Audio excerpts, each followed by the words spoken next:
আসসালামু আলাইকুম রহমতুল্লাহ বারাকাতুহু। হচ্ছে আওয়াজ হচ্ছে?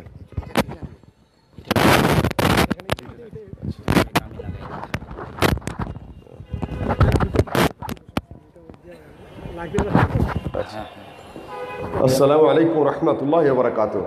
সুন্নাহ মানে হলো পদ্ধতি, তরিকা, মানহাজ, স্টাইল, সিস্টেম। আল্লাহরও সুন্নত আছে, কোরআনে রয়েছে সুন্নাহ, কয়েক জায়গায় সুন্নাতুল্লাহ সুন্নাতুল্লাহ রয়েছে। আর আমরা আলোচ্য বিষয়ের মধ্যে বিষয়টা আসবে, সুন্নাহ হলো আল্লাহ নবীর তরিকা, পদ্ধতি, সিস্টেম, তার ইবাদত, কাজ কর্ম সকল কিছু হলো সুন্নাহ। 2 নম্বর হলো সুন্নাহ হাদিস অর্থে, হাদিস যা সুন্নত তাই, এই অর্থে। সুন্নাহর আরেকটি অর্থ আছে, একটি হলো সুন্নাহ, এটা হলো বৈধ কাজ, বৈধ ইবাদত, আর তার বিপরীত হলো অবৈধ বেদাতি কাজ। এই কয়েকটা অর্থ আছে সুন্নতের। কোনো কোনো ক্ষেত্রে সুন্নাই হাদিস, হাদিসে সুন্নাহ, আবার কোনো কোনো সময় শূন্য অর্থ হলো বৈধ ইবাদতের কাজ, সওয়াবের কাজ, আর তার বিপরীত হলো বেদাতি কাজ। কাজেই যে ভাইরা বলে থাকেন সুন্নাহ এবং হাদিসের মধ্যে পার্থক্য আছে, কখনো কখনো পার্থক্য আছে, আবার কখনো কখনো পার্থক্য নাই। শাইখুল ইসলাম ইবনে তাইমিয়ার ভাষায় ইমামুল ইসলাম ইযা ইজতামা ইফতারাকা ওয়া ইযা ইফতারাকা ইজতামা, দুইটি ইমান এবং ইসলাম যদি আলাদাভাবে আলোচনা করা হয় তাহলে দুইটা এক, আর একসাথে যদি এসে যায় তাহলে দুইটার অর্থ দুই। সংক্ষেপে আমার আলোচনা এই, তোমার যদি কোনো সম্পর্ক থাকে বল। জি, জাযাকাল্লাহ। একজন অদৃশ্য অনলাইন বক্তার বরাত দিয়ে এক ভাই প্রশ্ন করেছেন, কিছু ভাই বলতেছে জিহাদ ফরজ হয়েছে বাংলাদেশে, জিহাদ কি বাংলাদেশে ফরজ হয়ে গেছে? শেখ আব্দুল্লাহ ভাই সম্পর্ক হলে সম্পর্ক বললে তারপরে সুন্নাহ এই বিষয়ে আলোচনা করেছি বক্তব্যের মধ্যে। আচ্ছা, স্যার বলতেছে যে স্যারের প্রশ্নের সম্পর্ক কিছু বলি কিনা সুন্নাহর উপরে। হাদিস এবং সুন্নাত বিষয়ে আলামিন মসজিদে আমার একটা খুতবা আছে, আমরা হাদিস মানতে বাধ্য, যেটার প্রথম পর্ব প্রায় অনেকেই শুনেছে, কিন্তু দ্বিতীয় পর্বের খবর অনেকেই জানে না। দ্বিতীয় পর্বের হেডলাইন ছিল হাদিস অস্বীকারের নতুন চোরাগলি, বা হাদিস অস্বীকারের 2 চোরাগলি, এরকম হেডলাইন দিয়ে ইউটিউবে সার্চ দিলে পাওয়া যেতে পারে। তো হাদিস অস্বীকার করার একটা চোরাগলি হচ্ছে হাদিস এবং সুন্নাতের মধ্যে পার্থক্য করা। দারুণ জগতে আমরা একজন শ্রদ্ধেয় উস্তাদ ছিলেন, তার কাছে অনেক কিছু শিখেছি। তিনি বলতেন যে আমরা সুন্নাত মানি, হাদিস মানি না। কেন? হাদিস, আহলে হাদিসরা যে হাদিস হাদিস করে, এইটাকে পাশ কাটিয়ে যাওয়ার একটা নতুন রাস্তা তৈরি করা হয়েছে, যে আমরা হাদিস মানি না, সুন্নাত মানি। তো আসলে এটা অনেক বিভ্রান্তিকর। এটা তো ওই আলোচনা যদি আপনারা শুনেন তার মধ্যে বিস্তারিত স্পষ্ট পাবেনই। তারপরেও কিছু প্রশ্ন থেকে যায় এই আলোচনার উপর, যে যেমন তারা বলে যে রাসূল সাল্লাল্লাহু আলাইহি ওয়াসাল্লাম 9টা বিবাহ করেছেন, তার 11টি স্ত্রী ছিল। এই যে তারা এই কথাটা বলে, এটা তো হাদিসে আছে, তাহলে আহলে হাদিস তোমরা এটা মানো, তোমরা এটা মানছো না কেন? কথা বুঝতে পারেননি? আবার বলে যে দাড়ি পেশাব, এটা তো হাদিসে আছে, তাহলে তোমরা মানছো না কেন? মানো। এই কথা কিন্তু তারা বলে। তো তাদের এই কথার যুক্তিতে আমরা বলবো যে হাদিসেই আছে যে 4টার বেশি বিয়ে করা হবে না, হাদিসেই আছে যে বসে পেশাব করতে হবে, তা আমি তো হাদিসই মানছি। আর দ্বিতীয় প্রশ্ন হচ্ছে যে আমি যদি প্রশ্ন করি যে রাসূল সাল্লাল্লাহু আলাইহি, তুমি সুন্নাতের যে সংজ্ঞা দিচ্ছ সেই সংজ্ঞাতে এটাও আসবে যে আল্লাহ রাসূলের 11টা স্ত্রী ছিল, এটাও সুন্নাত, তোমার সঙ্গের মধ্যে এটাও ঢুকবে, তাহলে তুমি সুন্নাত কেন মানছো না? স্বয়ং হানাফি আলেমরা যত জায়গায় হাদিস এবং সুন্নাতের সংজ্ঞা করেছেন একই সংজ্ঞা দিয়েছেন। মাওলানা আশরাফ আলী থানভী তার বইয়ের মধ্যে, বেহেশতি জিওর বইয়ের মধ্যে তিনি একই অর্থে ব্যবহার করেছেন হাদিস এবং সুন্নাতকে। মাওলানা মুফতি তাকি উসমানী তার বইয়ের মধ্যে হাদিস এবং সুন্নাতকে একই অর্থে ব্যবহার করেছেন। হোসামি নামে একটা গ্রন্থ আছে হানাফিদের উসুলে ফিকাহ, সেখানে হাদিস এবং সুন্নাতকে একই অর্থে ব্যবহার করা হয়েছে। আমার জানা মতে 50 বছর আগের কোনো হানাফি আলেমও জানতো না যে হাদিস এবং সুন্নাতের মধ্যে এইভাবে পার্থক্য করতে হয়। এটা নতুন ফিতনা, শুধু হাদিসকে অস্বীকার করার জন্য তৈরি করা হয়েছে। যা প্রশ্নোত্তর পর্ব আমরা লম্বা করব না, যারা বিস্তারিত জানতে চান তারা ওই বক্তব্যটা শুনতে পারেন। আর মুসলিম রাষ্ট্র মানে বাংলাদেশে জিহাদ ফরজ হয়েছে কিনা এটার আলোচনা আমাদের পুরো আলোচনার মধ্যে কিন্তু চলে এসেছে। আমি স্যারকে অনুরোধ করবো যে স্যারের নিকটে এই বিষয়ে কোনো বাড়তি কিছু থাকলে তাহলে সঙ্গে। মাশাআল্লাহ, চমৎকার। আমি তো শুধু উসুলটা বলেছিলাম, কিছু উদাহরণ দিয়ে বলেছেন সুন্নাতের ব্যাপারে। আলহামদুলিল্লাহ, সেটা অনেক ভালো হয়েছে। আসলে জিহাদ কি? জিহাদ মানে হলো পরিশ্রম করা। জিহাদ কলমের আছে, জিহাদ মুখের আছে, জিহাদ অস্ত্রের আছে। জিহাদ বলতে এখানে অস্ত্র যুদ্ধ করে সরকারের পতন ঘটানো, এই জিহাদ নিয়ে প্রশ্ন হয়েছে। বাকিগুলার দরজা খোলা। আফদালু জিহাদিন কালিমাতু হাক্কিন ইনদা আদলিন ইনদা সুলতানিন জায়ের। অত্যাচারী শাসকের সামনে তুমি হক কথা বলবে, এটা বড় জিহাদ। তারপরে প্রতিবাদ করবে, এটা বড় জিহাদ। তবে ভাঙচুরের কথা ভাতিজা বলেছে, ওগুলা বৈধ নয়। আমি ওটা না বাড়াবাড়ি করছি না। এখানে কথা তোমার জন্য কলমের দরজা খোলা, মুখের দরজা খোলা, প্রতিবাদের দরজা খোলা, বহু দরজা খোলা আছে, প্রত্যেকটাই করো। কিন্তু অস্ত্র হাতে যে সরকার পতনের যে অবস্থা, সেটা কখনো নয়। কোনোদিন কোনো শান্তি আনে নেই, স্বস্তি আনে নেই সারা পৃথিবীতে।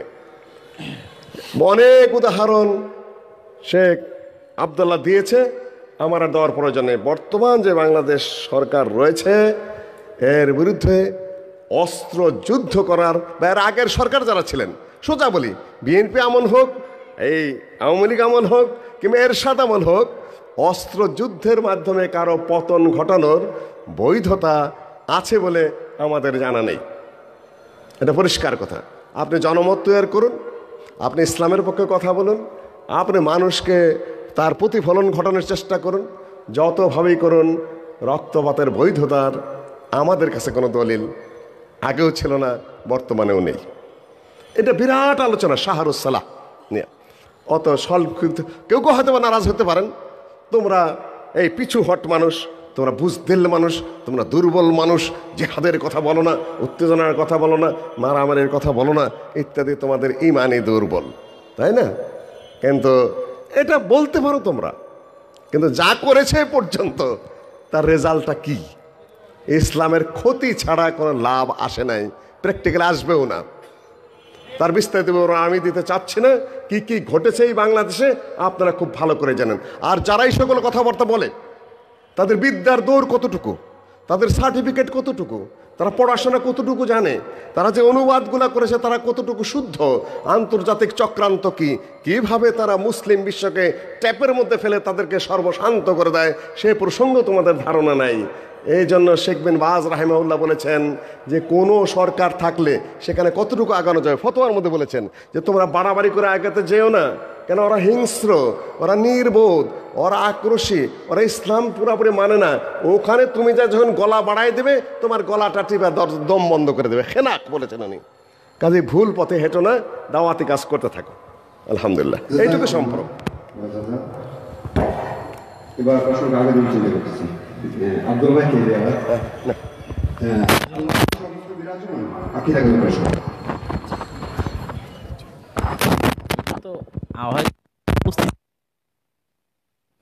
তারপরেও বলি যে আল্লাহ সুবহানাহু ওয়া তাআলা সর্বত্র বিরাজমান, জঘন্য ভয়াবহ খারাপ আকীদা। আগে যেহেতু এটা হানাফি অঞ্চল, সেহেতু কিছু হানাফি আলেমের উদ্ধৃতি দিয়ে শুরু করি। আমার স্বয়ং উস্তাদ দারুল উলুম দেওবন্দের মুহাদ্দিস, জমিয়ত ওলামায়ে হিন্দের আমির মাওলানা আরশাদ মাদানী আমাদের ক্লাসে বহুদিন বলেছে যে আল্লাহ সুবহানাহু ওয়া তাআলা ফিস সামা, আসমানে আছে। অনেক বড় দেওবন্দি আলেম। যদি কারো অভিযোগ থাকে, সে সরাসরি ভারতে গিয়ে দারুল উলুম দেওবন্দে গিয়ে তাকে ডাইরেক্ট জিজ্ঞেস করতে পারে যে আল্লাহ কোথায় আছে।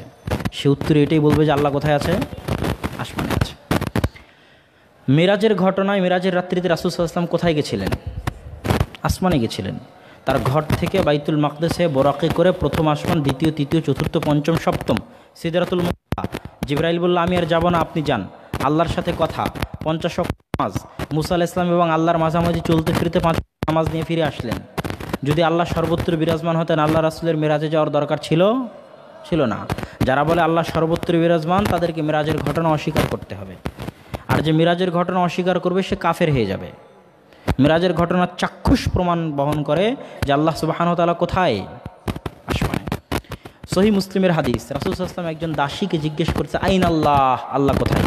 ইশারাত ইলাস সামা, সেই দাসী হাত দিয়ে ইশারা করেছে আসমানের দিকে যে আল্লাহ কোথায়? আসমানে। তাআলা বলেন ইন্নাহা মুমিনা, এই দাসী মুমিন, আতিকহা, তাকে আজাদ করে দাও। যে বিশ্বাস করে আল্লাহ উপরে সে মুমিন। শুধু তাই নয়, ইবনুল কাইয়িম রাহিমাহুল্লাহ লিখেছে যে যারা বিশ্বাস করে যে আল্লাহ উপরে নাই তারা ফেরাউনি আকীদায় বিশ্বাসী। কেন? ফেরাউন হামানকে বলেছিল ইজআল্লি সারহান কাই আত্তালি ইলা ইলাহি মুসা, এ হামান একটা উঁচু বিল্ডিং বানাও তো, মুসা সারাদিন বলে আল্লাহ নাকি উপরে আছে, উপরে গিয়ে দেখি তো কোথায় আছে মুসার আল্লাহ। তো ফেরাউন বিশ্বাস করতো না যে আল্লাহ উপরে আছে, আর মুসা বলতো যে আল্লাহ কোথায় আছে? উপরে আছে। তাহলে যে বিশ্বাস করে না যে আল্লাহ উপরে আছে, আসমানে আছে, সে ফেরাউনি আকীদায় বিশ্বাসী। এই বিষয়ে বিস্তারিত গ্রন্থ ইমাম যাহাবীর লেখা আল উলু লিল আলিয়্যিল গাফফার, ঠিক আছে না? এই বিষয়ে বিস্তারিত গ্রন্থ লিখেছেন ইমাম যাহাবী রাহিমাহুল্লাহ। সম্ভবত কোনো এক ভাই এই বইটার অনুবাদ করতেছে। আরও একটা গ্রন্থ তার আছে কিতাবুল আরশ, আরশের উপর গ্রন্থ লিখেছেন। ইমাম বাইহাকি আল্লাহ সুবহানাহু ওয়া তাআলা আসমা সিফাতের উপর গ্রন্থ লিখেছেন। এই গ্রন্থগুলোতে এই বিষয়ে প্রচুর এবং অগণিত দলিল আছে যে আল্লাহ সুবহানাহু ওয়া তাআলা আরশে, আসমানে। আল্লাহ সুবহানাহু ওয়া তাআলা স্বয়ং কোরআনে 7 জায়গারও অধিক বার বলেছেন আর রহমান আলাল আরশি ইস্তাওয়া, রহমান কোথায়? আরশে সমুন্নত। 7 বারের অধিক আল্লাহ সুবহানাহু ওয়া তাআলা বলেছেন। স্বয়ং আবু হানিফা রাহিমাহুল্লাহ আল ফিকহুল আকবার তার নিজের লেখা গ্রন্থের মধ্যে বলেছেন যে আল্লাহ কোথায়? আসমানে। তো আপনি শুধু বুক নাভের নিচে হাত বাঁধলে আর রাফুলে দেন না করে যদি বলেন আমি হানাফি, আর আবু হানিফা রাহিমাহুল্লাহ বিশ্বাস করে আল্লাহ উপরে, আপনি বিশ্বাস করেন আল্লাহ সর্বত্র বিরাজমান, আবু হানিফা রাহিমাহুল্লাহর নিকটে আপনি হানাফি নন। জাযাকুমুল্লাহ খাইরান। আরেকটা গুরুত্বপূর্ণ প্রশ্ন এসেছে, প্রশ্নগুলো অনেকভাবে এসেছে, আমি গুছিয়ে একবারে প্রশ্নটা করছি স্যারের কাছে। তাবিজ ঝুলানো যাবে কিনা, আর যারা তাবিজ, যে ইমাম তাবিজ ঝুলায় তাদের পিছনে সালাত করা যাবে না? ইজতিহাদি তো হলো। যাই হোক, আগে আর একটু সম্পর্ক করে নেই, সেটা হলো বিদ্রোহ করা যাবে না, রক্তপাত করা যাবে না। এই জন্য যদি সরকারগুলো মনে করেন যে তারা বৈধ সরকার বা তাদের কার্যক্রম বৈধ, এটা কিন্তু রাইট না। দুনিয়াতেও দায়ী হবেন, আখিরাতেও দায়ী হবেন ইসলামী বিধিবিধান বাস্তবায়ন না করার জন্য। অস্ত্র দেওয়ার বিদ্রোহ করা নিষিদ্ধ, কিন্তু আপনারা যদি ইসলামের বিরুদ্ধে কাজ করেন সেটাও নিষিদ্ধ। আপনাদেরও রাইট পথে আসতে হবে দুনিয়া এবং আখিরাতের জন্য। এটা আবার পরিষ্কার করে দিলাম। তাবিজের ব্যাপারটা অনেক দীর্ঘ, ইজতিহাদি এবং মতবিরোধপূর্ণ।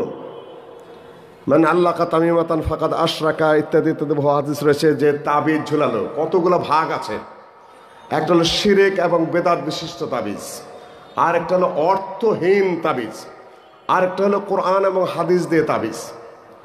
3 ভাগে ভাগ করে নিচ্ছে আপনাদেরকে। শিরকি কথাবার্তা যেটা, সেটা সরাসরি শিরক, সেটা হারাম। আল্লাহ নবী বলেছে ইকরাউ আলাইয়া রুকাকুম, কি পড়ো, কি আছে তাবিজের মধ্যে সেটা আমাকে জানাও। যদি বাজে কথা দ্বারা হয় সেটাও হারাম। কিন্তু কোরআন এবং হাদিস দিয়ে কোনো তাবিজ দিলে সেটা জায়েজ হবে কি না হবে এ নিয়ে সালফে সালেহিনদের মধ্যে কিছু বিরোধ রয়েছে, মতবিরোধ রয়েছে। কিন্তু যেহেতু এটা এই সদ্দুল জারায়, একটা কোরআন হাদিসের তাবিজের বৈধতা দিলে আরো 10টা শিরক এবং বেদাতি তাবিজের দিকে এটা নিয়ে যাবে, বৈধতা দিয়ে দিবে। সুতরাং বর্তমান যুগের সালাফি আলেম যারা, তারা বলেছেন আমভাবে সকল ধরনের তাবিজই নিষিদ্ধ হবে। এই হলো আমার সংক্ষেপ জবাব। তোমার যে সম্পর্ক কিছু থাকে কমপ্লিট করো। এখন অত্যন্ত গুরুত্বপূর্ণ প্রশ্ন আপনারা আলোচনা করুন। গণতন্ত্র রাষ্ট্রে ইসলামের আইন বাস্তবায়ন করার জন্য রাষ্ট্র ক্ষমতায় যাওয়ার চেষ্টা করা যাবে না? রাষ্ট্র চাইলে আইন প্রণয়ন করা যাবে। গণতন্ত্র রাষ্ট্রে ইসলামী আইন কিভাবে বাস্তবায়ন করা যাবে যেখানে বিভিন্ন ধর্মের মুসলিম? প্রশ্নটা আবার করেন তো। গণতন্ত্র রাষ্ট্রে ইসলামের আইন বাস্তবায়ন করার জন্য রাষ্ট্রীয় ক্ষমতায় যাওয়ার চেষ্টা করা যাবে না? রাষ্ট্র চাইলে আইন প্রণয়ন করা যাবে, মানে রাষ্ট্র চাইলে আইন প্রণয়ন করতে পারবেন, যদি না যান তাহলে আইন প্রণয়ন করতে পারবেন না। তো সেই জন্য রাষ্ট্র ক্ষমতায় যাওয়ার জন্য চেষ্টা করতে পারবো না, করা যাবে না? গণতন্ত্র রাষ্ট্রে ইসলামী আইন কিভাবে বাস্তবায়ন করা যাবে যেখানে বিভিন্ন ধর্মের মানুষ? যদি শেষ আমি বুঝিনি। এই প্রশ্ন সবার পক্ষ থেকে আসে এবং অনেক কঠিন প্রশ্ন। তো আমি আগের প্রশ্নের উত্তরে একটু সম্পর্ক করে নিই তাবিজ বিষয়ে। পবিত্র কোরআন এবং হাদিসে মানুষ তাবিজ কেন করে? অধিকাংশ ক্ষেত্রে তাবিজ করে জিনের সমস্যার কারণে, জাদু টোনার কারণে, নজরের কারণে, তাই কিনা বলেন? তো পবিত্র কোরআন এবং হাদিসে এই জিনিসগুলোর সমস্যার সমাধান দেওয়া আছে। জিনের সমস্যা বলেন, জাদু টোনার সমস্যা বলেন, নজরের সমস্যা বলেন, স্বয়ং আল্লাহ রাসূলের উপর মানুষ জাদু করেছে।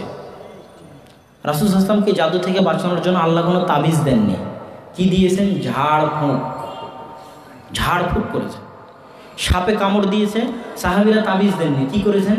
ঝাড়ফুঁক করেছেন। সূরা ফাতিহা পড়ে ফু দিয়েছে, সাপের বিষ নেমে গেছে। নাস ফালাক ইখলাস পড়ে ফু দিয়েছে। আপনি প্রত্যেক দিন সকাল সন্ধ্যায় নাস ফালাক ইখলাস পড়ে 3 বার ফু দেন, ঠুক ঠুক করে হাতে থুতু নিয়ে সারা শরীরে মাখেন। কোনো জিন, কোনো শয়তান, কোনো বদনজর, কোনো জাদু কিচ্ছু আপনার শরীরের উপর কাজ করবে না। আয়াতুল কুরসি পড়েন। তো ইসলাম সমাধান দিয়ে গেছে, সেটা কি? ঝাড়ফুঁক। আয়াতুল কুরসি, সূরা বাকারার শেষ 2 আয়াত, নাস ফালাক ইখলাস, সূরা ফাতিহা, এগুলো সব হচ্ছে জিন শয়তান ঝাড়ফুঁকের সবচেয়ে বড় অস্ত্র। আর কোথাও এরকম অস্তিত্ব নেই আল্লাহ রাসূলের যুগে যে আল্লাহ রাসূল সূরা ইখলাস, নাস ফালাক লিখে কোনো সাহাবীর গায়ে ঝুলিয়ে দিয়েছে। পাবেন না। ইতিহাস খুঁজে দেখেন, পাবেন না। সূরা ফাতিহা লিখে কারো গায়ে আল্লাহ রাসূল ঝুলিয়ে দিয়েছে, পাবেন না। রাসূল পড়ে ফু দিয়েছেন, তাকে ফু দিতে বলেছেন, সাহাবীরা পরস্পরকে ফু দিয়েছেন। অতএব এই সুন্নতের উপর আমল করুন, সন্দেহের মধ্যে যাওয়ার দরকার নাই। এবার দ্বিতীয় প্রশ্নের বিষয়ে আমি স্যারকে অনুরোধ করব, স্যার কিছু বলুক, তারপরে ইনশাল্লাহ আমি আবার সম্পর্ক টানবো ইনশাল্লাহ। আব্দুল্লাহ আমার হাতে ছেড়ে দিয়েছে, ওর একটু অভিজ্ঞতা আছে আর কি এই ব্যাপারে। আমার প্রচুর লেখাপড়া করার চেষ্টা করেছি, স্টাডি করার চেষ্টা করেছি, পক্ষে বিপক্ষে বহুত কিছু আলোচনাও রয়েছে। আপনাদের এই প্রকাশ্য উন্মুক্ত মাঠ তার জন্য যথেষ্ট নয়। প্রায় 1500 পৃষ্ঠা পড়ায় লেখা হয়ে গেছে। আমি আর শাহাদত মিলে লিখতেছিলাম এই সকল বিষয়ে। শাহাদত তো ইতিমধ্যে বিদায় হয়ে গেছে, আপনারা জানেন। ছেলেটা 33 বছর বয়সে কমপ্লিট করতে পারেনি। লেখা শেষ হলে এ ব্যাপারে বিস্তারিত আলোচনা পক্ষে বিপক্ষে আপনারা পাবেন। ইসলাম প্রতিষ্ঠার জন্য যে গণতান্ত্রিক পদ্ধতি, এটা নিয়েও মেলা কথা আছে, এক কথায় জবাব দেওয়া সম্ভবপর নয়। যদি দেখা যায় যে একটা গণভোট বা গণতান্ত্রিক পদ্ধতি ইসলামী রাষ্ট্র ব্যবস্থা কায়েমের পথে অন্তরায় হয়ে আছে, জনমত এমনভাবে কায়েম হয়ে গেছে যে এখন একটা নির্বাচন অংশগ্রহণ করে নির্ঘাত আপনি ইসলামিক রাষ্ট্র প্রতিষ্ঠিত করতে পারছেন, তখন অধিকাংশ আলেম এটাকে জায়েজের পথ বা জায়েজের কথা বলেছেন। এটা একটা বিষয়। কিন্তু গণতান্ত্রিক কায়দায় যেভাবে আমরা জনমত কায়েম করি, যেভাবে অর্থের ব্যবহার করি, যেভাবে পেশি শক্তির ব্যবহার করি, যেভাবে মিথ্যাচার করি, যেভাবে আত্মপ্রশংসা করি, যেভাবে পরনিন্দা করি, এর মধ্যে ভালোর কিছু আর অবশিষ্ট থাকে না, ইত্যাদি ইত্যাদি বিভিন্ন প্রক্রিয়া রয়েছে। কিন্তু এর অর্থ এই নয় যে নিন্দনীয় ব্যবস্থাগুলো রয়েছে সুতরাং আমি ইসলামিক রাষ্ট্র প্রতিষ্ঠার প্রচেষ্টার থেকে নিজে মাপ পেয়ে গেলাম, সেটাও নয়। আপনাকে সার্বিকভাবে প্রচেষ্টা চালাতে হবে, দাওয়াতি কাজ করে, লেখালেখি করে, চিন্তা ভাবনা করে, বক্তব্য দিয়ে, প্রতিবাদ করে যে ইসলামিক ব্যবস্থাপনা যেন কায়েম হয়। সোজা একটা পথ বলি, আল্লামা মুফতি শফি সাহেব, তাই না, বিরাট একটা জনমত কায়েম করেছেন। হানাফি আলেমদেরকে তিনি জড়ো করতে পারেন, সেখান থেকে যা বলেন সেটা সরকার গুরুত্ব দেয়। 3-3.5 কোটি আহলে হাদিস আমরা রয়েছি কমপক্ষে। তারা যদি এইভাবে জনমত ঐক্যবদ্ধ করতে পারেন, দুইটা বৃহত্তর ইসলামী শক্তি যদি কখনো জোরালোভাবে দাবি করতে পারে একসাথে যে ইসলামের বিরুদ্ধে কোনো আইন পাশ করা যাবে না, আর আপনারা যদি ইসলামিক বিধিবিধান বাস্তবায়ন না করেন তাহলে আমরা সমর্থন দিব না, সপ্তাহের মধ্যে দেখবেন যে রাষ্ট্রবাধ্য হবে। বহুত পদ্ধতি আছে, বহুত সিস্টেম আছে, কিন্তু সেটা ঐক্যবদ্ধ প্রচেষ্টা ছাড়া, দাওয়াতি কর্মকাণ্ড ছাড়া হবে না। তারপরে আমার ভাইয়েরা বন্ধুরা বলবেন এটা খারাপ, ওটা খারাপ, এই পিছিয়ে যায়, এই সেই নানান কিছু, তার বিরুদ্ধে আমার আবার অনেক কথা আছে। ছেলে পেলে বাজে হয় সুতরাং বিয়ে করো না, তাই না? এটা কোনো কথা হলো না। ছেলে পেলেরাই বিশ্ববিদ্যালয়ে মারামারি করে, কাউকে আর লেখাপড়া করতে দিও না, বন্ধ করে দাও, সব স্টপ করে দাও। এগুলো হলো নেগেটিভ পয়েন্টে পিছিয়ে যাওয়া, দায় সারা। এটাও ঠিক হবে না। পজিটিভ পদক্ষেপ নিতে হবে, চিন্তা ভাবনা করতে হবে। বহু বড় বড় মানুষ, একে আমি বলি যে দেখো বহুত পাচ্ছি, মেধা পাচ্ছি না। শাহাদতের কিন্তু মেধা ছিল, তোমাদের মেধা আছে। 10, 20, 50, 100 জন মেধাবী ছাত্রের প্রয়োজন, যারা কোরআন বোঝে, যারা হাদিস বোঝে, যারা রাষ্ট্র বোঝে, যারা আইন বোঝে, যারা সংবিধান বোঝে, যারা দেশের গতিবিধি বোঝে, যারা সাংবাদিকতা বোঝে, যারা আন্তর্জাতিক গতি নীতি বিধান বোঝে, যারা অনেক কিছু বোঝে। এই জন্য এই রকমের 200-400 ছেলেবেলের প্রয়োজন। যখন হবে গতির সাথে সাথে পরামর্শ করে করে সিদ্ধান্ত নিয়ে নিয়ে সেগুলো কার্যকর করতে হবে। একটা থিম এবং থট এবং একটা ফতোয়া বক্তৃতা দিয়ে এত বিরাট বিষয়কে কভার করা সম্ভবপর না। না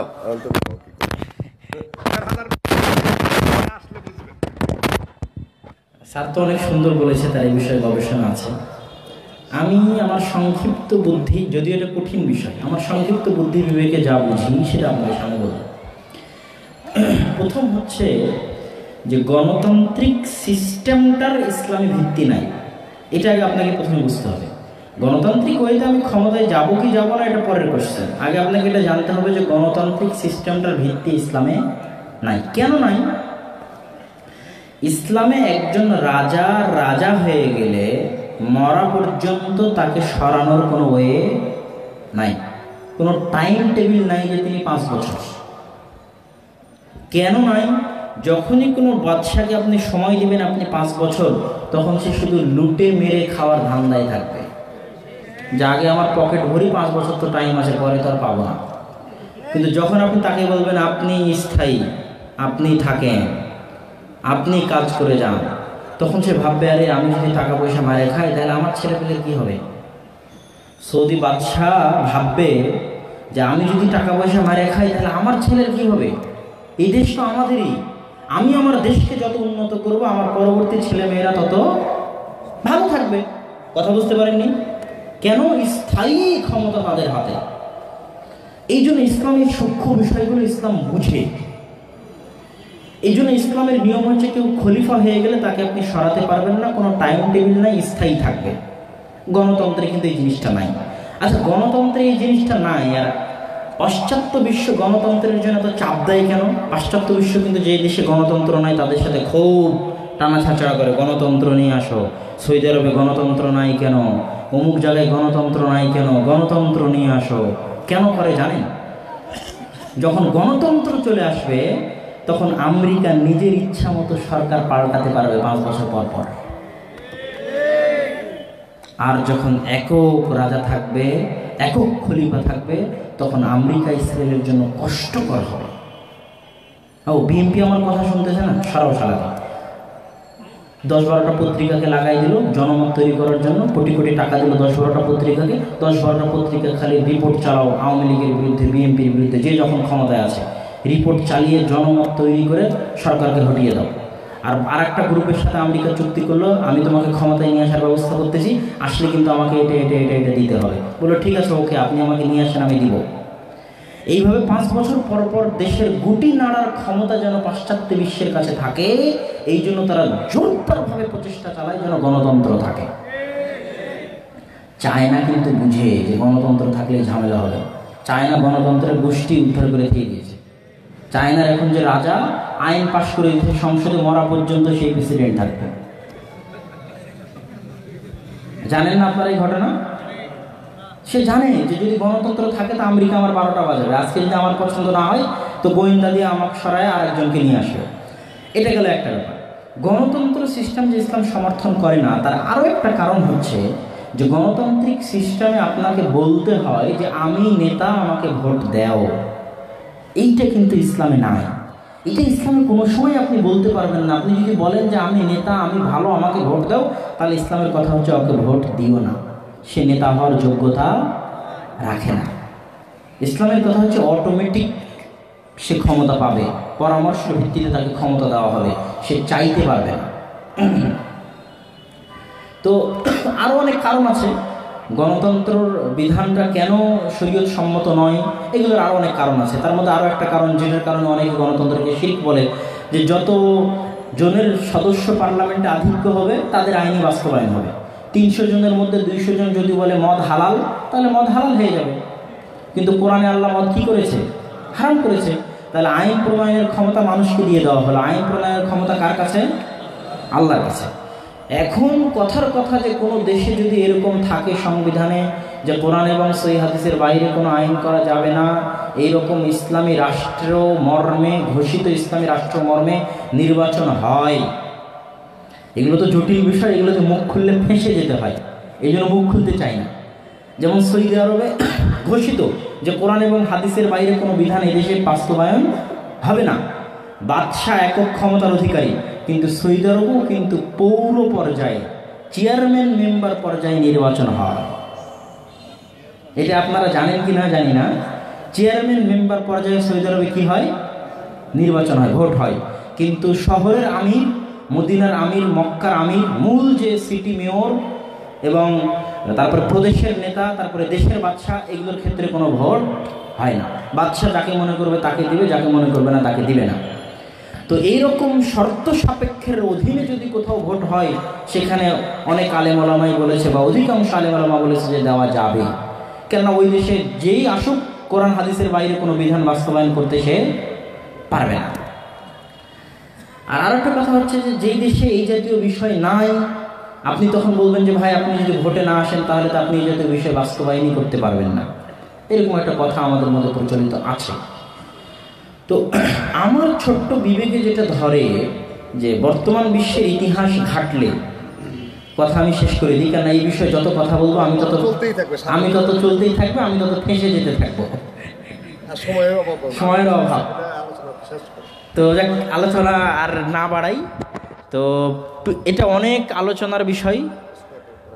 বর্তমান বিশ্বে যেখানেই ইসলামের নামে গণতন্ত্রের চেষ্টা করা হয়েছে, সেখানে আসলে কেউ সেভাবে সফল হতে পারেনি। এখন সফল হতে পারেনি এই জন্য পারবে না এরকম কথা নয়, কিন্তু সবচেয়ে ফলপ্রসূ, সবচেয়ে বাস্তবসম্মত হচ্ছে পবিত্র কোরআন এবং সহিহ হাদিসের দাওয়াত দিয়ে জনমত তৈরি করা। এটা হচ্ছে সবচেয়ে ফলপ্রসূ এবং এটার ফল ভালো। কেন এটার ফল ভালো জানেন? আমি যদি ভারতে হতাম তাহলে আমার কাছে প্রশ্ন আসতো, আরে ওই তো হিন্দু, এই তো মুসলিম, তাহলে আমি হিন্দুকে ভোট না দিয়ে মুসলিমকে দিব, এই প্রশ্ন ভারতে আসতো। পাকিস্তান বাংলাদেশে কেন আসবে না? সেও মুসলমান, আমিও মুসলমান, বিএনপিও মুসলমান, আওয়ামী লীগও মুসলমান, জামাতে ইসলামও মুসলমান।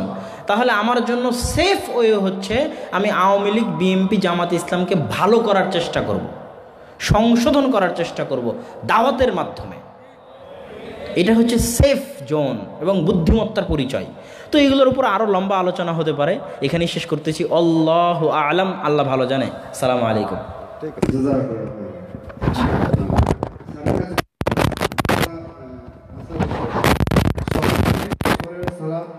না পারলে পরে কিভাবে পড়বো? মাসালা জিজ্ঞাসা করতে হবে শেখদেরকে, শেখদের সাক্ষী। আগেরটা আমার বিশেষ সফরে যদি কসর না করতে পারে পরে পুরো সালাত আদায় করবে। যতক্ষণ সফরে ছিল ততক্ষণ কসর, সফর শেষ হয়ে গেছে, এখন আর কসর নাই, এখন সে পুরো যেটা ফরজ সেই সালাতটা আদায় করবে, কাজা আদায় করবে। মাশাআল্লাহ, জাযাকাল্লাহ খাইর। মহোদয় প্রশ্ন করো। আসসালামু আলাইকুম। পিস টিভি চালুর ব্যাপারে কোনো উদ্যোগ নিয়েছেন কি স্যার? উদ্যোগ আমরা তো অত বড় কিছু না যে আমরা উদ্যোগ নিতে পারবো। আমরা দাবি জানিয়েছি, এখানেও দাবি জানিয়েছি এদের সম্মেলনে দাবি জানিয়েছি। কালকে একেবারে দিনাজপুরে ওইভাবে তো দাবি জানায়নি, বিভিন্ন জায়গায় যত জায়গায় যাচ্ছি ব্রেনে আসলেই সেখানে দাবি জানাচ্ছি। আর যেহেতু এখন তথ্যমন্ত্রী একজন উচ্চ শিক্ষিত মানুষ ডক্টর হাসান সাহেব, আপনার চিটাগাঙ্গেও দাবি জানিয়ে গেলাম, গোয়েন্দা বিভাগ অবশ্যই পৌঁছাবে খবর। আমি বলবো আপনি খবর, আপনারা যারা আসছেন গোয়েন্দা বিভাগের, খুব জরুরিভাবে পৌঁছিয়ে দেন মাননীয় তথ্যমন্ত্রীর কাছে, ক্ষমতাটা তার হাতে। এবং শেখ হাসিনার কাছেও শুনেছি, প্রধানমন্ত্রীর কাছে ডক্টর জাকির নায়েক নিয়ে কথা বলেছেন, সত্য মিথ্যা আমি বলতে পারবো না। কাজে আমাদের উদ্যোগ সীমাবদ্ধ, এভাবে বলছি। আরও যদি বৃহত্তর অঙ্গনে জানাতে হয় আমরা সেটা আরও করব, আল্লাহ পাক যদি তৌফিক দান করেন। লিখিত করব, স্বাক্ষর নিব, মাঠে করছি, একটা পরিস্থিতি গেলে আমরা আমাদের প্রচেষ্টা চালাইতেই থাকবো ইনশাআল্লাহ আজিজ। আমরাও আজকের এই সম্মেলন থেকে দর্শকের কাছে জোর দাবি জানাচ্ছি যে অনতিবিলম্বে পিস টিভি করে দেওয়া হবে। একটি গুরুত্বপূর্ণ প্রশ্ন আব্দুল্লাহ ভাই, অচেনা আলেম থেকে কি নসিহত গ্রহণ করা যাবে? আই মিন উম্মাহ নেটওয়ার্ক। আব্দুল্লাহ বিন মাসউদ রাদিয়াল্লাহু তাআলা আনহু বলতেছেন, লা ইয়াতামাসসালু শাইতানু বিরাজুলিন, শয়তান মানুষের আকৃতি ধারণ করবে, ধারণ করার পর ইউহাদ্দিসু হাদিসান, হাদিস বর্ণনা করবে, হাদিস বর্ণনা করে চলে যাবে। তখন মানুষজন বলবে, আরে আমি হাদিস একজনকে বলতে শুনেছি যার চেহারা আমি চিনি, দেখলে বলতে পারবো, কিন্তু তাকে চিনি না, সে কে? কথা বুঝতে পারছেন? তো শয়তান মানুষের রূপ ধরে হাদিস বর্ণনা করে চলে যাবে, মিথ্যা হাদিস। আর মানুষ বলবে, এই হাদিস আমি শুনেছি, কে বলেছে তাকে আমি চিনি না, কিন্তু চেহারা যদি দেখতে পাই তাহলে চিনতে পারবো। তো এই জন্য আড়াল থেকে যে কথা বলছে সে শয়তানও হতে পারে। আব্দুল্লাহ বিন মাসউদের হাদিস তার প্রমাণ।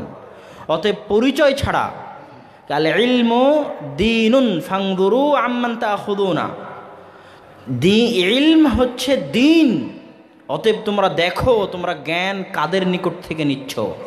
অপরিচিত ব্যক্তির নিকট থেকে কোনো কথা, কোনো মাসলা, কোনো জ্ঞান নেওয়া যাবে না, এর বিন্দুমাত্র সুযোগ ইসলামে নাই। সে শয়তানও হতে পারে। মুহাদ্দিসদের এটাই বিধান। এই জন্য মুহাদ্দিসরা মাজহুল, অপরিচিত রাবির হাদিসকে জয়ীফ বলেছেন। মাজহুল মানে অপরিচিত। মুহাদ্দিসদের নিকটে অপরিচিত রাবির হাদিস জয়ীফ, তার হাদিস গ্রহণযোগ্য নয়। আজকেও যে মাজহুল, যে অপরিচিত, তার কোনো কথা গ্রহণযোগ্য নয়। পরিচিত হতে হবে, মানুষ তাকে চিনে জানে, মদিনাতে পড়েছে, আলিগড়ে পড়েছে, উমুক মাদ্রাসায় পড়েছে, উমুক আলেমের ছাত্র, উমুক আলেম তার ছাত্র, সে সেখানে চাকরি করে, জনসমাজে চলে, 5 ওয়াক্ত সালাত আদায় করে, সবাই তাকে চিনে। এই রকম পরিচিত ব্যক্তির নিকট থেকে ইলম হাসিল করতে হবে। আসসালামু আলাইকুম। গোলাম শব্দটি ব্যবহার করা হয়েছে, এই নামটি কি গোলাম শব্দ, গোলাম নবী, এই ধরনের নাম রাখে গোলাম। এখন গোলাম হইল বহু অর্থবোধক। গোলাম মানে ইয়া গোলাম সাম্মিল্লা, আল্লাহ নবী বলেছেন, এই ছেলে তুমি বিসমিল্লা বলে খাও, ডান দিক থেকে খাও, এই হলো এক গোলাম। গোলাম যদি হয় আব্দ, দাস অর্থে, বিভিন্ন অর্থ আছে। এরকম বহু অর্থবোধক শব্দ যেটা, সেগুলোর মধ্যে সরাসরি শেরক নাই, কিন্তু অর্থ কি বোঝাচ্ছে? গোলাম মহিউদ্দিন যদি বলে গোলাম আব্দুল কাদের জিলানী, তখন ধরে নিতে হবে এটা শেরকের মধ্যে চলে গেছে। আর যদি গোলাম বলতে এমনি ভাব অর্থ কিছু হয়, সেটা শেরকের মধ্যে যাবে না, আর লক্ষ্য উদ্দেশ্যের সাথে সম্পৃক্ত। হ্যাঁ, তবে ও যেটা বলেছে আগে, দামা ইয়ারিবুক এলা মালা ইয়ারিবুক, যেটা সমস্যার জন্ম দেয়, সন্দেহের দিকে ঢুকিয়ে দেয়, যেটার মধ্যে ঢুকলে আর কয়েকটা বিপদের সৃষ্টি হয়, মানুষ রাস্তা বের করে নেয়, সেগুলো থেকে দূরে থাকা ভালো। সাদ্দাল্লের দ্বারাই এই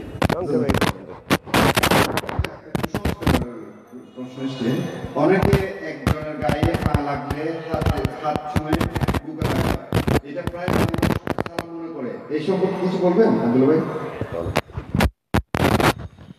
ইসলামে এগুলোর কোনো বিধান নাই। ইসলাম হচ্ছে স্বাভাবিক শিষ্টাচারের ধর্ম। আপনার পায়ের সাথে যদি কারো পা লাগে, কারো হাত লাগে, আপনি তাকে দুঃখিত বলুন, আফওয়ান বলুন, সরি বলুন, শেষ। তার সামনে মাথা নত করে তার পায়ে সালাম দিয়ে আবার চুমু দিয়ে বা আবার মুসাফা করতে হবে, এরকম কোনো বিধান ইসলামে নাই। স্বাভাবিক শিষ্টাচারে আপনি তাকে দুঃখিত বলবেন, এটাই ঠিক। স্যার উত্তর দিতে পারেন, একা একা সালাত করলে কি একামত দিতে হবে? বলো। হ্যাঁ, দিতে হবে। একা একাই সালাত পড়ুক, জামাতে সালাত পড়ুক, একামত দিতে হবে। ওটা মালিক ইবনে হাইরিস হাদিস যেটা যখন তুমি যাবে মাসনুন সহিহ বুখারীতে, ফরজ সালাতের পরে মাসনুন দোয়াগুলি পড়ার সময় কি হাত তুলবো? মাসনুন দোয়ার মাধ্যমে আল্লাহর কাছে চাইবো, নাকি আমার নিজের ভাষায় আল্লাহর কাছে চাইবো? ফরজ সালাতের পরে মাসনুন দোয়াগুলি পড়ার সময় কি হাত তুলবো? প্রথম কথা হচ্ছে যে একসাথে হাত তুলে দোয়া নিয়ে তো আপনাদের মাঝে কোনো আপত্তি নাই, যে একসাথে হাত তুলে দোয়া বেদাত, এতে কোনো সন্দেহ নাই। আর একা একা হাত তুলে দোয়া করার কোনো শর্ত নাই। যখন ইচ্ছা, যেভাবে ইচ্ছা, যেখানে ইচ্ছা, যে দোয়া ইচ্ছা, আল্লাহর দরবারে হাত তুলে একা একা করতে পারেন। এখন দ্বিতীয় কথা হচ্ছে স্পেসিফিক করে নেওয়া, বিশেষ করে নেওয়া যে না ফরজ সালাতের পরে যে দোয়াগুলো আছে ওই দোয়াগুলো আমি হাত তুলে করব, বাকিগুলো করব না, বা প্রত্যেক দিন ফরজ সালাতের পরে যে দোয়াগুলো আছে সবগুলো হাত তুলে করব, এরকম স্পেসিফিক করারও কোনো, এগুলোর মাধ্যমে বেদাত জন্ম নেয়। কথা বুঝেননি? এরকম স্পেসিফিক করার মাধ্যমে বেদাত জন্ম নেয়, এরকম স্পেসিফিক করা যাবে না। নর্মাল আপনি সেই দোয়াগুলো একা একাই হাত তুলে করতে পারেন, কিন্তু ফরজ সালাতের পরের দোয়াগুলো হাত তুলেই করতে হবে এরকম কোনো বিধান নাই। বরং আমি আপনাকে একটা ছোট্ট কথা মূলনীতি বলে দিই। সালাত শব্দের অর্থ হচ্ছে দোয়া। সালাতের অর্থ কি? যত দোয়া আছে সব সালাতের মধ্যে, যত দোয়া আছে সব কোথায়? সালাতের মধ্যে। সালাত শেষ, দোয়া শেষ, জিকির শুরু। কি শুরু? জিকির শুরু। আল্লাহু আকবার, আলহামদুলিল্লাহ, সুবহানাল্লাহ, লা ইলাহা ইল্লাল্লাহ, সব জিকির, দোয়া নাই। দোয়া যা ছিল সব সালামের আগে, সালাতের মধ্যে। সালাত শেষ, দোয়া শেষ, জিকির শুরু। এই মূলনীতিটা মনে রাখবেন। জাযাকাল্লাহ খাইর। আমরা আপনার আরেকটু বসেন, অনুরোধ করছি। আমরা দুইটা প্রশ্ন নিব, ইনশাআল্লাহ এরপরে ছেড়ে দেব। এক বোন প্রশ্ন করেছেন, ওনার গরিবের হালত আর কি, স্বামীও কিন্তু গরিবের হালত, এই অবস্থায় উনি পর্দা সহকারে কোনো চাকরি করতে পারবেন না। তো আলোচনা করেছে না, তুমি বলো। আমার যেহেতু তোমার মনে কিছু আমার ভিন্ন মত আছে, ইজতিহাদি, এক লাইনে চালাও। তো যদি পর্দা সংরক্ষণ করতে পারে এবং যদি প্রয়োজন থাকে, তাহলে অনেক আলেম ওলামা বলেছে যে সে কাজ বা চাকরি করতে পারে, দুইটা শর্তে। এক, সন্তান লালন পালনে যেন কোনো ক্ষতি এবং কমতি সৃষ্টি না হয়। দুই, পর্দার যেন কোনো লঙ্ঘন না হয়। এই দুইটা শর্ত যদি পাওয়া যায়, যে পর্দার লঙ্ঘন হচ্ছে না, সন্তান লালন পালনে কোনো ক্ষতি সৃষ্টি হচ্ছে না, এই দুইটা শর্তকে বজায় রেখে শরীয়তের মধ্যে থেকে সে চাকরি বাকরি করতে পারে, যতটুকু বুঝে আসে আর কি। বাকি আল্লাহু আলাম। স্যার কিছু বলবেন? না, চলো সারা রাত। আমরা সর্বশেষ প্রশ্ন নিচ্ছি, যে প্রশ্নটা প্রত্যেকটি প্রোগ্রামেই শাইখের কাছে যায়, আজকেও আসছে, অনেকভাবে আসছে। আকিকার বিধানটা একটু সংযুক্ত করবো। আকিকার বিধান কয়দিনে দিতে হবে, দিলে না দিলে কি হবে, এই বিষয়গুলো। ও তো ওর বাপের সাথে আমার দ্বন্দ্ব আছে, এটা নিয়ে খুব। তুমিই বলো।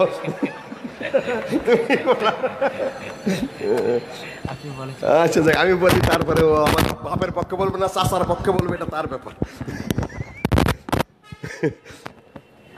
বাচ্চা জন্মগ্রহণ করলে 7ম দিনে আকিকা করতে হবে, এটা হাদিস দ্বারা প্রমাণিত। সাবেহি নাকি হাদিসটা রয়েছে। নাম যে কোনো দিন রাখতে পারবেন, আকিকা করতে হবে 7ম দিনে, 14 দিনে এবং 21 দিনে। যে হাদিস এখন দুর্বলতার কারণে আমল মাফ হবে কিনা, এইখানে হলো ওর আব্বার সাথে আমার সাথে দ্বিমত। আচ্ছা, শেখ বিন বাজ বলেছেন, সরকারের ফতোয়া, যেটা ফতোয়া, ওস্তাদদের কাছে যাবেন না, বাপের কাছে যাবেন না। সৌদি আরবের ফতোয়া বলে, শেখ বিন বাজের ফতোয়া হলো জীবনে যে কোনো সময়ে তার জন্য সুযোগ হবে সেটা সে পরিশোধ করে দেবে, কারণ এটা একটা আল্লাহ মুরতাহানুন বিআকিকাত। যতক্ষণ পর্যন্ত না সে আকিকা দেবে ততক্ষণ পর্যন্ত বাচ্চা ঝুলন্ত। কাজেই 7 দিনে সুন্নত অনুযায়ী আমল করতে পারলো না, এই জন্য মাফ হয়ে গেল না, সেটা ঝুলন্ত, তাহলে দিতে হবে। আমি যেটা বুঝতে পারি সেটা হলো, এরকম ধরেন 30 দিনে আপনি একজনের ঋণ শোধ করে দেবেন, 30 দিনে দিতে পারলেন না, এখন ঋণ মাফ হলো না, পরে শোধ করতে হবে, আমি এইভাবে বুঝেছি। 7 দিনে সুন্নত, দিতে পারলো না, দিতে হবে, কেননা সে মুরতাহান, যখন সুযোগ পাবে। কিন্তু জাহিরি যারা, এবং তার মধ্যে শেখ আব্দুর রাজ্জাক সাহেব একজন, তিনি বলতে চাচ্ছেন যে 7 দিনে দিতে পারলো না, তার জন্য মাফ হয়ে গেলে দিতে হবে না, তওবা করলে হবে। তা আমি প্রথমটা সমর্থন করি, ওইটা শেখ যদি কোন দিকে যাবে।